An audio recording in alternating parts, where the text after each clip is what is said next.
So glad to have you here if you're in person.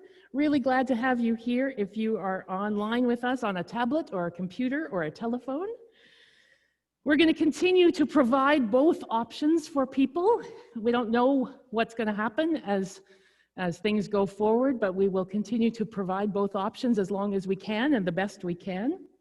Let us be here for the purpose for which we have gathered. Let us begin by centering ourselves as our church candles are lit. And many thanks to Jerry Johnson for the carved candlesticks that are now on our table. Well, in our practice church last week, we thought, okay, theme conversation time. How the heck are we going to do that? Because I can't bring Carson and Olivia and Gabby and Max up to the front to have a conversation. It's just not safe for us. So I'm going to try and just talk to you all. And so I want you to think about impossible situations.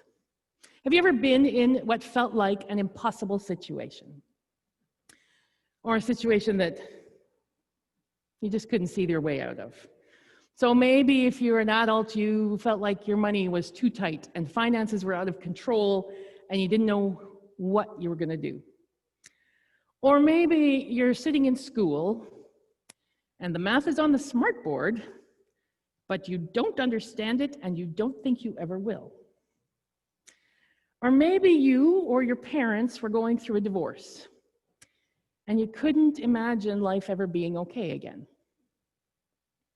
Or maybe you just feel like wherever you are, you spend your whole day in the middle of tense anxiety and you can't figure out how to make it better. Or maybe, just maybe, trying to figure out whether or not to come to church today felt like one of those kinds of decisions for you. I think there's lots of times when we feel like it's impossible and we can't see a light at the end of the tunnel. So I wanted to think about things that were impossible, like this piece of paper.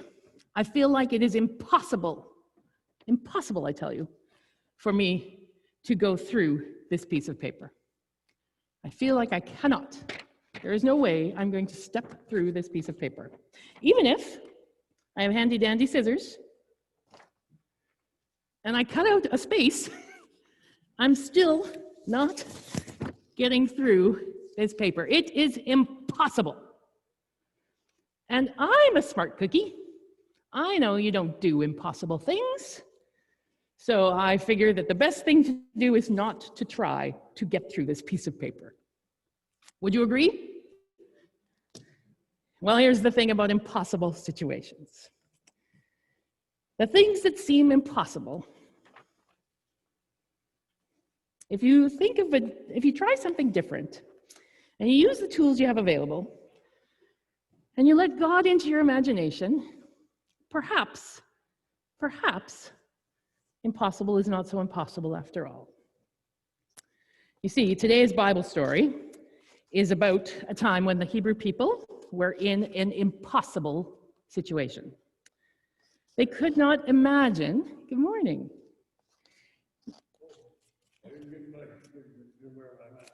That's okay, if you just sit in one place that has you away from other people, you'll be just fine. There you go.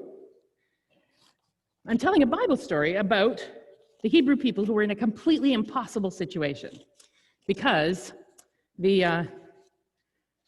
started off, they were slaves. So Pharaoh made them do all of the hard work, all of the work. And they couldn't imagine anything being different about their lives. And it was impossible to imagine it being different. And then suddenly, somehow, this guy named Moses came and said he'd been talking to the Pharaoh, and the Pharaoh had said they could go. Impossible, they said, impossible.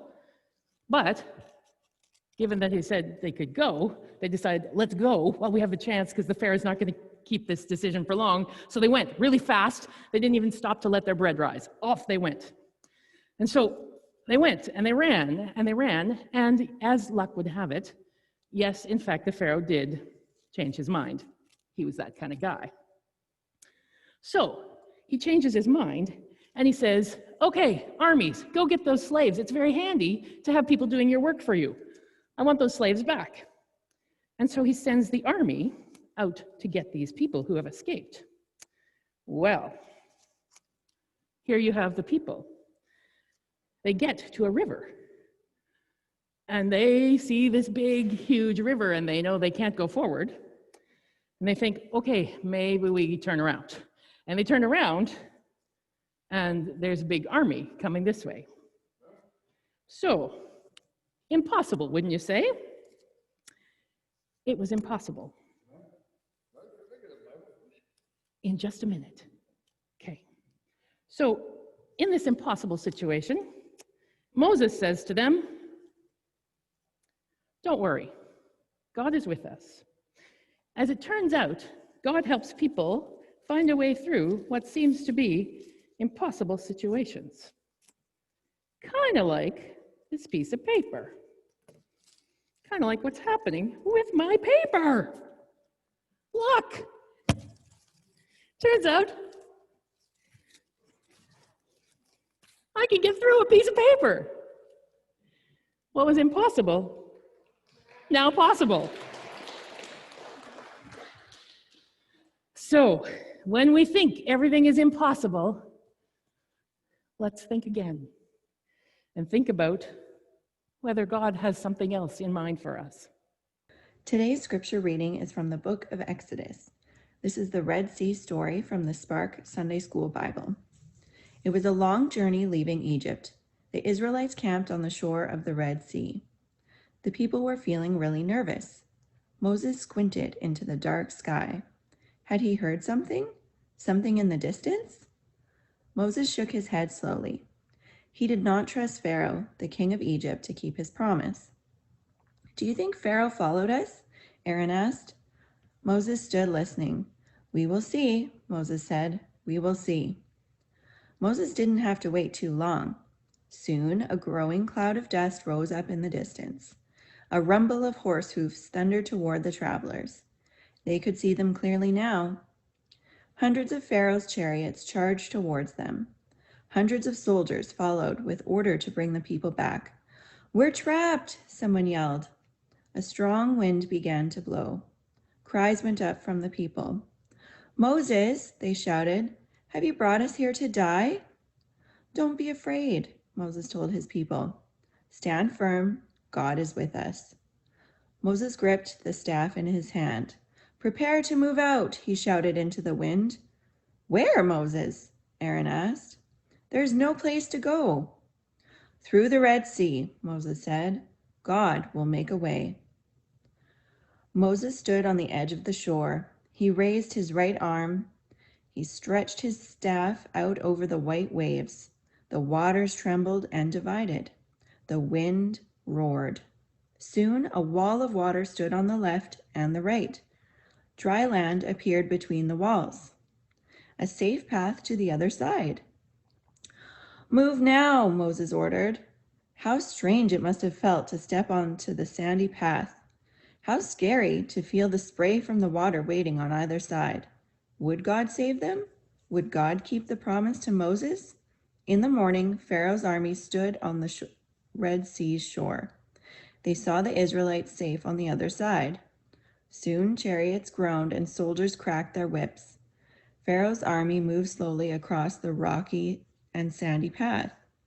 They will catch us, a young woman yelled.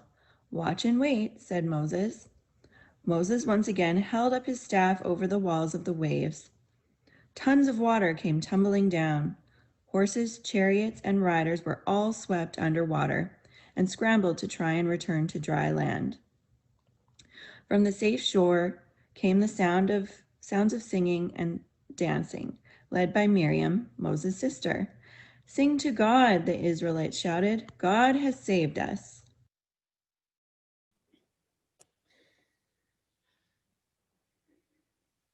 It may not be the most famous Bible story in the world, but Hollywood really likes it. There are lots of movies that have been made about Moses and this impossible parting of the waters. So you might have seen Charlton Heston do it in Moses and the Ten Commandments, or Ben Kingsley in the movie called Moses. Maybe you've seen it a little more recently in the movie Exodus, Gods and Kings, or Disney's The Prince of Egypt. Pop culture really likes Moses, harkens back to Moses all the time. Did you know that Superman was based on Moses? Or perhaps you saw Jim Carrey miraculously part the red soup in Bruce Almighty. Filmmakers are drawn to the drama and the adventure of this story. Archaeologists and historians like this story too. There have been countless documentaries and journal articles published trying to figure out whether and how the crossing of this Red Sea, the Sea of Reeds, might have been possible. And they've come up with quite a few possible theories. Some have said it was just a mirage in the desert, people. The sea wasn't really there. And others have discovered real weather events known as a wind set down that could have created a land path through the eastern Nile Delta. Other researchers have gone underwater, looking for archaeological evidence, and have argued that there are particular coral formations in the Middle East that look very much like they would have formed around ancient chariot wheels, pointing to the possibility of this event actually having happened. And indeed, in Exodus, Gods and Kings, that movie, the waters part as a result of a tsunami caused by an earthquake. But then others point out that in 1798, Napoleon Bonaparte and a small group of soldiers on horseback were crossing the Gulf of Suez, the northern end of the Red Sea, over this mile-long expanse of dry sea bottom that is exposed at low tide, when suddenly the tide rushed in, nearly drowning them all. Now, there is absolutely no historical evidence to prove that this Bible story happened the way the Bible tells it. But I kind of like that scientists still care about a story that is 3,500 years old. I kind of like that people have found a whole bunch of different ways to explain the possibility, because I think it does point to the meaning that is in the story, that in impossible situations, God can help you find what is possible. The biblical scholar Marcus Borg often said, "Believe whatever you want about whether it happened this way, but now let's talk about what the story means." So as we noted earlier, the Hebrew people are in an impossible situation. They have taken the risk to follow Moses and his escape plan into Egypt, from Egypt into the wilderness. And sure, the Pharaoh had said, "Fine, get out of here, take your trouble, take your people, go." But not long after, you knew he really hadn't meant it. The people were on the move, though, and so Pharaoh sent the armies after them. And in this story, God's people find themselves trapped between the sea on one side and an army on the other. Impossible. What should they do? Had Moses merely led them out to be sitting ducks? I think that modern people know that feeling too.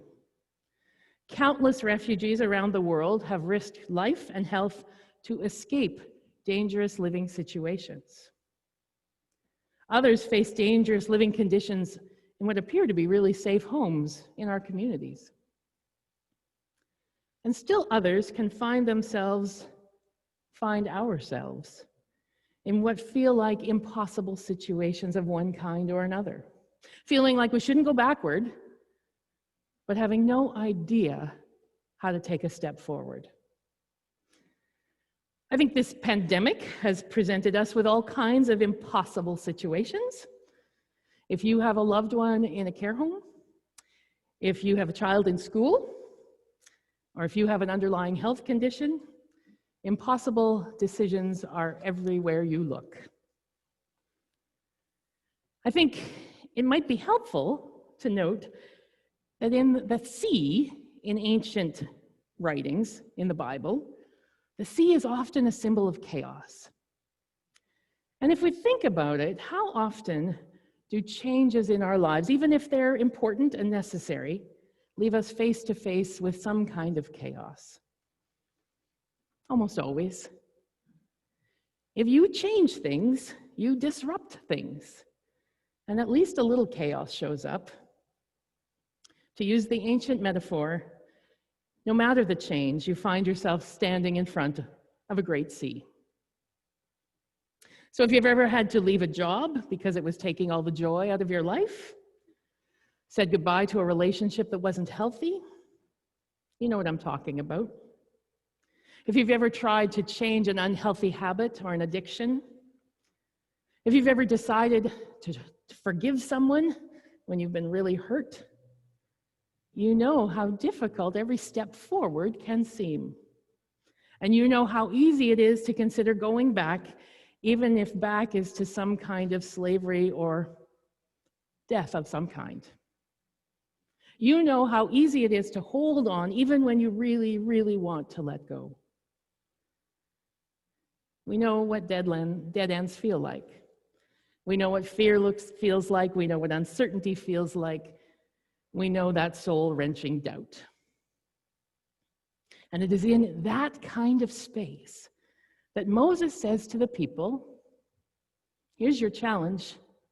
Don't be afraid. Stand firm. God is with us. These words are soul medicine for those times when we feel trapped by life, like we've reached that dead end and we don't know how to go forward. Don't be afraid. Stand firm. God is with you. Whatever it is you're facing, you're not alone in it. So don't run. Stand tall in the fullness of who you are, and God will help you find a way. And that way forward might not be what you thought it was going to be. And it might involve walking through the middle of a sea, which is terrifying in its very own way. And it might not be the way you want to go, and it might be hard, it might be painful, and it may take all the courage you've got. But it can lead us from slavery to freedom. And the pathway forward might appear like a miracle. Or it might appear in something as ordinary as the tide going out. But it will make the impossible possible once again. Now, this Bible story is not perfect. There are issues. Just like in all the Hollywood stories where the good triumphs over evil, we have that happening in this story in a very violent and traumatic and dramatic sort of way. And I get the satisfaction when good wins. I love that. I understand the celebration of the Hebrews as Pharaoh and the Egyptians are swept away. I also know that the God I trust and follow does not rejoice in the misfortunes of others. And let's face it, do we really think that Pharaoh himself got on a horse and was anywhere near that space? I don't think so. He would have sent other people to chase after those slaves. There's a tradition in Jewish teaching that says while the Israelites were singing about their freedom, God was weeping over the Egyptians who drowned. And you can imagine that this version of this story told by the Egyptians probably would have sounded quite different. Our stories always make us the heroes, don't they? And that's okay. When we need to find a possible path in an impossible situation, our stories need to help us do that. But if we can learn something else from this story, perhaps it might be that while we're called to be grateful in our moments of salvation, we don't have to rejoice in the misfortunes of others. Because many places elsewhere in the Bible, we're reminded that it is dangerous to believe that we are somehow more deserving of possibility than anyone else. It's one thing to be glad when our medical tests give us results that are encouraging, and it is quite another to believe that we are better people than the person who doesn't get the good news. I have a colleague who says that these are the places in the Bible where we see the very human hands who wrote the stories of our faith tradition. The fact that there are so many theories about what may or may not have actually happened remind us that there can be many different perspectives and details about this story that we do not and will never know. So I like the advice of my biblical professor who said, you know what?